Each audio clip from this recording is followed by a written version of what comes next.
បាទបំណុលចាស់របស់សហរដ្ឋអាមេរិកមិនទាន់បានដោះស្រាយផងឥឡូវនេះប្រធានាធិបតីលោក Donald Trump កំពុងតែស្នើសុំទៅកាន់សភាសហរដ្ឋអាមេរិកធ្វើការដំឡើងពីដានបំណុល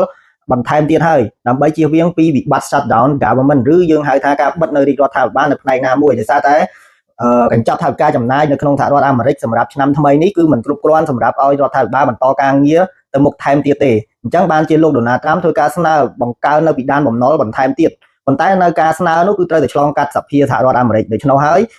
បច្ចុប្បន្ននេះលោក Donald Trump កំពុងតែធ្វើការប្រជុំជាមួយនឹងប្រធានសភាក៏ដូចជាសមាជិកសភាសំខាន់5រូបទៀតនៅក្នុង White House ដើម្បីសម្រេចថាតើនឹងមានការដំឡើងពីដានបំណុលបន្ថែមទៀតឬក៏មិនទាន់មានការសម្រេចចិត្តដែរនេះបើសិនជាមិនទាន់មានការសម្រេចចិត្តទេgovernment ឬរដ្ឋាភិបាលអាមេរិកនឹងមានការបិទផ្នែកខ្លះ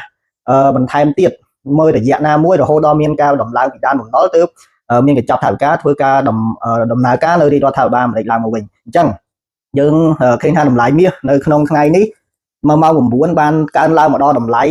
$4,551ក្នុងមួយដំឡឹងឬ$3,778ក្នុងមួយដំឡឹងហើយដល់នៅក្នុងម៉ោងនេះតម្លៃមាសក៏កំពុងតែនឹងកើនឡើងដែរបងប្អូនទាំងអស់គ្នាហើយបានបំបីកំណត់ត្រាទៀតហើយគឺឡើងមកដល់តម្លៃ$3,792នៅក្នុងម៉ោង10នេះអញ្ចឹងតម្លៃមាសកើនឡើងនេះគឺមូលហេតុធំចម្បងហ្នឹងគឺដោយសារតែ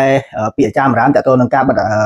government ឬមួយក៏ shutdown របស់ USA ហ្នឹងហើយនឹងគេរំពឹងមើលទៅលើ data សំខាន់ក្នុងសប្តាហ៍នេះដែលនឹងចេញតាក់ទងទៅនឹងទិន្នន័យការងារក៏ដូចជាទិន្នន័យ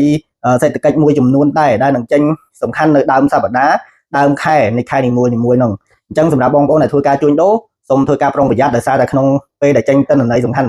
ទីផ្សារនឹងមានការប្រែប្រួលខ្លាំងដែរដូច្នោះដែរអញ្ចឹងសម្រាប់បងប្អូនដែលមានចម្ងល់ឬចង់សួរក្នុងព័ត៌មានឬមួយក៏